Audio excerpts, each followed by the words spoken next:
नमस्कार साथियों, मैं विजय विश्वकर्मा पुनः आप सबके साथ जो है गणितीय सोच को लेकर एक बात करना चाह रहा हूँ।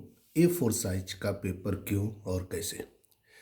गणितीय सोच है क्या, पहले इसके बारे में थोड़ा सा जल्दी समझ लेते हैं। अभी पिछले एपिसोड 2 में हम और अखिलेश सिंह सर ने जो है गणित क्या है इस पर चर्चा की। फिलहाल पूरी चर्चाएं किसी भी एपिसोड में हो पाना संभव नहीं है कम समय में, कारण है कि समय भी ज़्यादा ना लगे।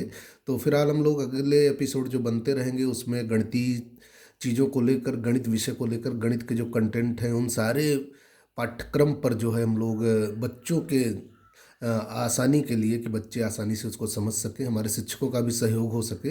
बहुत सारी बातें हम अखिलेश सिंह सर और राजीव सिंह सर भी हम लोग साथ में प्रशिक्षण देने में गणित विषय को लेकर के समय का अभाव रह जाता था तो पूरी बात नहीं कह पाते थे। तो एक माध्यम है ये कि हम लोग यूट्यूब चैनल के माध्यम से भी बहुत सारी चीज़ें गणित की समझ सकते हैं। तो आज जिस गणितीय सोच की बात करना चाह रहे हैं, गणितीय सोच एक हर स्तर पर होती है, हर आयु वर्ग के लिए होती है। अगर छोटा बच्चा है तो उसके अंदर गणितीय सोच ज़्यादातर काउंटिंग को लेकर होती है, कि गिनना कि कौन कितना है, कितना हल्का है, कितना भारी है, कौन जो है ऊपर है, कौन नीचे है, कौन मोटा, कौन पतला। इन सारी चीज़ों को लेकर उन छोटे बच्चों में गणितीय सोच होती है। इसी गणितीय सोच को बढ़ाने के लिए वहाँ पर बहुत सारे प्रयास किए जाते हैं। वो जब आगे बढ़ते हैं तो फिर और काउंटिंग को प्लस माइनस में भी किया जाना शुरू किया जाता है। वहाँ पर भी ऐसे गणितीय सोच की परिस्थितियाँ बच्चों को देनी चाहिए। वो गणितीय सोच ही कुल मिला के, गणित का पूरा उद्देश्य है गणितीय सोच को विकसित करना, जो NEP 2020 में कहा भी गया है। तो इसी को ध्यान में रखकर अगर हमारी दृष्टि कहीं भी पड़े तो जरूर सोचना चाहिए हमें कि इसमें कौन सी गणित है। आखिर न्यूज़पेपर्स छपते हैं तो इन पेपर की जो साइज है सारे पेपरों की क्या एक जैसी है तो इसकी लंबाई चौड़ाई के बीच में क्या संबंध है? मतलब आप सोचें, कुछ भी हो उसमें, हो सकता है आपको गोल्डन रेशियो मिले या कुछ और मिले, तो ये जरूर सोचें कि ऐसा क्यों है। ठीक इसी प्रकार से बहुत सारी चीज़ें हैं जहाँ की आपका मेजरमेंट जाना चाहिए और उसमें सोचें और विश्लेषण करें। तो ठीक इसी प्रकार से A4 साइज के पेपर की बात है। A4 साइज पेपर प्रायः हम लोग सुनते रहते हैं, जो शॉप्स होते हैं शायद उनको भी इस चीज़ का कैलकुलेशन पता है कि नहीं पता, ऐसा क्यों है। A4 साइज की माप जो होती है, लंबाई चौड़ाई, वो निश्चित होती है। फिर A4 साइज है तो A3 साइज क्या होगा, A2 साइज क्या होगा, A1 साइज क्या होगा, A0 साइज क्या होगा, A5 साइज क्या होगा, A6 साइज क्या होगा। ये सब ऐसा क्यों है, तो इसके बारे में हमें बिल्कुल इसको गहराई से समझने की ज़रूरत है। थोड़ा समय ज़रूर लगेगा लेकिन हम इसको पूरा आपको विस्तार से समझाने का प्रयास करेंगे। तो हम बताना चाहते हैं कि जो हमारा ये पेपर A4 साइज का है, इसकी उत्पत्ति कैसे हुई। इसके पीछे एक महान गणितज्ञ जो जॉर्ज क्रिस्टोफ थे, जॉर्ज क्रिस्टोफ ये एक गणितज्ञ हैं। इन्होंने, उनके मन में ये बात कैसे आई, जॉर्ज क्रिस्टोफ जी, जो कि 1786 ईस्वी में जर्मन एक मैथमेटिशियन थे। इनके मन में ये आया कि जो पेपर प्रिंट होते हैं मशीनों से, उनको जो जिस साइज में करते हैं तो हर बार साइज अलग हो जाती है, और जो प्रिंट होता है पेपर के कहीं ऊपर, कहीं नीचे, कहीं दाएं, कहीं बाएं पेपर बच जाता है। तो ये A4 साइज का जो पेपर है हमारा, ऐसा ही क्यों है। तो इसके बारे में जो है उन्होंने ऐसा पेपर कैसे बनाया कि जो भी प्रिंट हो उसमें से अगर हम चीज़ों को चाहे छोटे में प्रिंट करें बड़े में प्रिंट करें, लेकिन उसमें पेपर वेस्ट ना हो। एक बहुत बड़ी ये गणित की देन थी, उनकी जो सोच थी इसके पीछे। तो उन्होंने ऐसा कैसे किया कि ये A4 साइज का पेपर जिस तरह से तैयार हुआ है, कहाँ से शुरुआत हुई, तो वो हम आपको बताना चाहेंगे। इसके पीछे जो सबसे बड़ा उन्होंने कॉन्सेप्ट पकड़ा था वो था समरूपता। समरूपता का कॉन्सेप्ट था, समरूपता, इसको उन्होंने जो है बेस बनाया। ये उनके मन में आया कि हम कोई ऐसा पेपर लें, वो इसकी ऐसी साइज हो कि अगर हम इसको मोड़ें, पहले जो लंबाई चौड़ाई का अनुपात था अब मोड़ने पर भी वही हो। बस यही एक कॉन्सेप्ट था। इसी कॉन्सेप्ट को, अर्थात अनुपात सेम रहेगा तो इसी संगतता का जो अनुपात होता है कि अनुपात बराबर है, अगर भुजाओं के त्रिभुज की समरूपता में भी हम ये बात देखते हैं कि अगर कोई ऐसा त्रिभुज लें, उसको इस तरह से मोड़े कि वो हर बार समरूप होता है। तो ऐसे आयत को लिया उन्होंने, एक आयत, ऐसा आयत लिया कि जिसको फोल्ड करें तो उसका लंबाई चौड़ाई का अनुपात सेम हो। तो ये जो है इसमें गणित ने बहुत अच्छा रोल अपनाया कैलकुलेशन से कि ये फिर हो कितना। तो सबसे पहले जो जॉर्ज क्रिस्टोफ जी ने पेपर लिया था, उस पेपर का क्षेत्रफल लिया उन्होंने, 1 वर्ग मीटर का आयत लिया, एक वर्ग मीटर का। तो 1 वर्ग मीटर का जो आयत लिया, तो 1 वर्ग मीटर में अगर हम मिलीमीटर में चेंज करें तो 10 लाख मिलीमीटर इसका जो है क्षेत्रफल होगा इस आयत का। तो यहाँ पर जो है उन्होंने इसको लंबाई चौड़ाई कितनी हो, अनुपात क्या हो कि हर बार बराबर आए, इसको गणित ही बता सकती है। तो अगर हम इसकी लंबाई x लेते हैं और चौड़ाई y लेते हैं और इसका अनुपात हम कह रहे हैं कि वही आना चाहिए, अगर हम इस पेपर को मोड़ देते हैं, मोड़ने पर ये दोनों जो है सिमेट्रिक, ये सममित अक्ष है, इसको ऐसे अगर हमने मोड़ा लंबाई पर, तो ये हमारा जो अब लंबाई थी वो x/2 हो गई और ये हमारी जो चौड़ाई थी वो लंबाई बन गई है। पुनः इनका अनुपात ये हुआ कि बराबर हो, अनुपात न बदले, ये सबसे बड़ी बात थी। तो इसको जब उन्होंने कैलकुलेट किया, अगर आर पार गुणा करके आप देखेंगे तो x² बराबर 2y² आएगा और x/y को अगर आप कल लाएंगे एक साथ में तो x/y का वर्ग जो होगा ये आएगा हमारा 2 और ये कह लें कि x/y बराबर √2 हो जाएगा। ये अर्थात ये कॉन्सेप्ट कुल मिला के ये कंक्लूजन हुआ कि x और लंबाई और चौड़ाई का अनुपात हमेशा √2 होना चाहिए।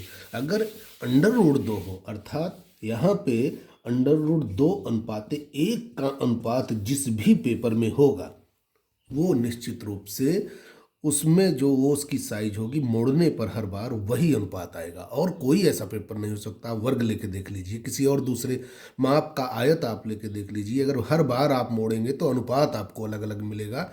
तो ये एक कह लीजिए कि बड़ी क्रांतिकारी खोज थी कि ये अनुपात उन्होंने खोजा। ये कैलकुलेशन से अभी आपने देखा तो √2 का मान हम 1 जो है ये 1.414 लिख सकते हैं वर्गमूल निकालने पे। तो आइए अब देखते हैं कि A4 साइज की माप, जो आप प्राय पेपर खरीदते हैं तो बंडलों में लिखा भी होता है कि A4 साइज में जो लंबाई होगी 297 mm और जो चौड़ाई होगी 210 mm होगी। तो ऐसा क्यों है, आइए इस पे आते हैं, ये पूरा कैलकुलेशन समझते हैं। यहाँ गणितीय सोच की दृष्टि से ये सब हम लोग कर रहे हैं कि ये हर चीज़ों को गणित की तरह देखें।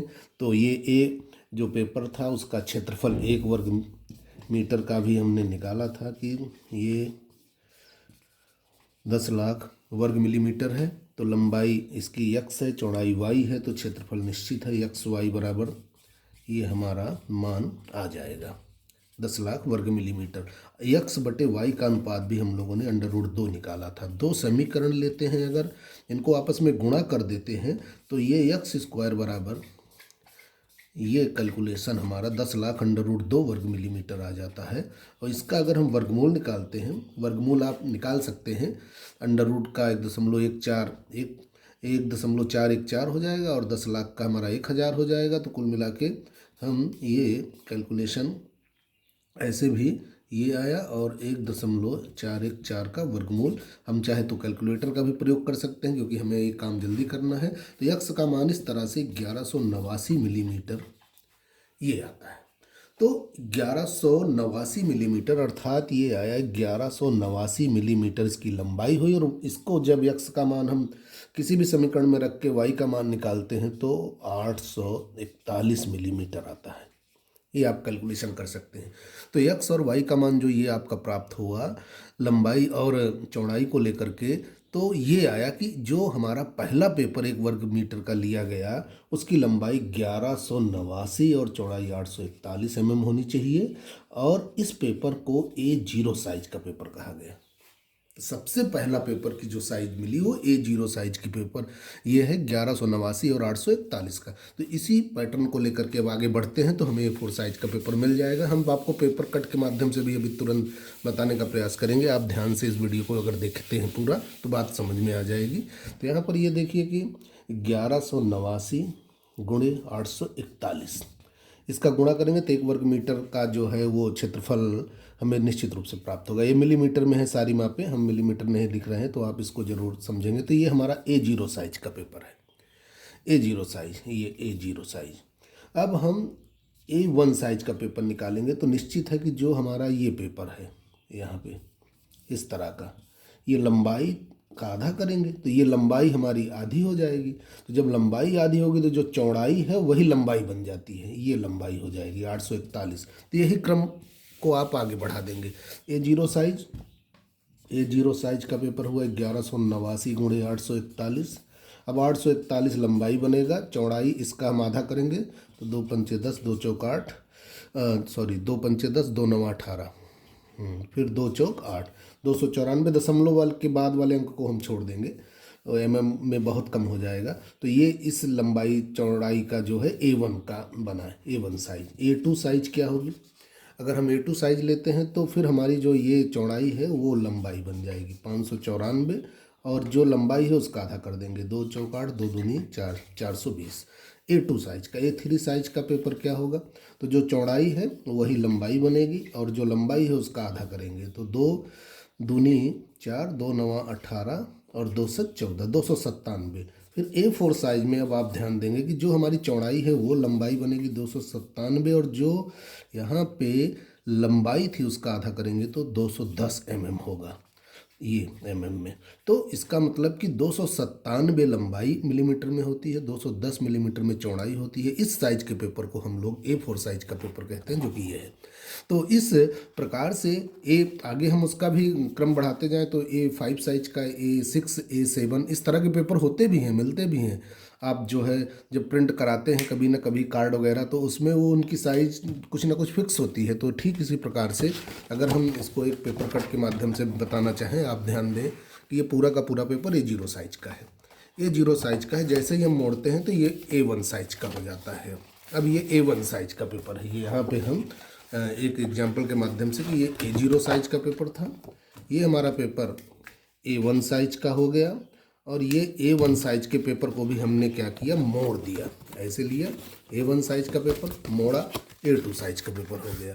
अब A2 साइज का पेपर हुआ तो इसका मतलब इसी साइज का कोई पेपर हमारे पास हो, अगर ये A2 साइज है, इसको भी हम मोड़ देते हैं A2 साइज के पेपर को, तो ये हमारा हो जाता है A3 साइज का पेपर, जिसकी लंबाई 420 और 297। और इस पेपर को भी अगर हम मोड़ देते हैं, आप ध्यान दें, तो ये एक पेपर है हमारे पास, इसके बिल्कुल सर्वांशम, तो इसको हमने मोड़ दिया, तो ये हमारा जो है अब बन गया A4 साइज का पेपर। अब जिसकी लंबाई जो है, यही जो है A4 साइज होता है 297। यहाँ पे छोटा है, इसको आप मानक मत मान लीजिएगा। तो हमने ये एक दिखाने के लिए ऐसा करके बताया कि जैसे जैसे मोड़ते जाएंगे अनुपात आपको सदैव बराबर मिलेगा। तो A4 साइज के पेपर की जो आज माप निकली कैलकुलेशन से, 297 गुणे 210 ये mm में है, ये A4 साइज है। इसको हम मशीनें जो होती हैं जूम करती हैं, छोटा बड़ा करती हैं, तो इसी समरूपता पर ही वो करती हैं। अगर वो समरूपता की गणित न लगी होती है तो मशीनें अगर प्रिंट तो करती, लेकिन हर बार पेपर कहीं ना कहीं किसी कोने पे ज़्यादा बच जाता और पेपर का वेस्ट होता। इन सारी चीज़ों से बचने के लिए जो गणित ने एक महत्वपूर्ण कॉन्सेप्ट दिया A4 साइज का, इस माप का, जॉर्ज क्रिस्टोफर सर ने, उनको बिल्कुल बहुत बहुत धन्यवाद। और इसके पीछे हम बिल्कुल मनीष जैन सर को भी बहुत धन्यवाद देना चाहते हैं कि उन्होंने इस बात को पहली बार उद्धृत किया था, जिसको हमने देखा था, तो इसको हम विस्तार से आपको बताना चाहे थे। तो जैसे भी आपको लगा हो और आप सुझाव देंगे तो इसमें और अच्छे अच्छे अभी प्रयास गणित में आपको ज़रूर देखने को मिलेंगे। और आप की सुविधा के लिए हम अखिलेश सिंह सर और हमारे जितने भी कॉम्पिटेंट शिक्षक हैं जो बेहतर कर रहे हैं, उनका भी विचार आपके बीच में कक्ष के माध्यम से जो है देखने को मिलेगा। तो धन्यवाद आप सबको।